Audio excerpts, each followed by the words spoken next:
ni Kuya Christian.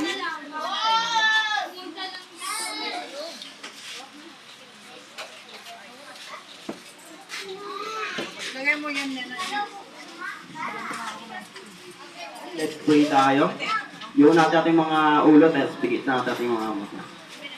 Lord, maraming salamat po, Panginoon, sa oras nito, Panginoon, sa mga bata pumunta dito, Panginoon, na ito yung program feeling, Panginoon, na ginawa mo, Panginoon. Panginoon, maraming salamat po, Panginoon, sa mga nagpo-provide, Panginoon, sa mga nag-sponsor para sa feeling na ito, Panginoon, ay gabayan mo po sila, Panginoon, at ipagpatuloy pa yung blessing na sa kanila, Panginoon, and ingatan mo sila, Panginoon, ikaw ang bahala sa kanila, Panginoon, and Panginoon, sa pagkain na kakainin ng mga bata ng Panginoon, nabigyan mo ito ng blessing, Panginoon, and kalakasan, Panginoon, upang sa sunod po, Panginoon, ay masigla pa sila, Panginoon, na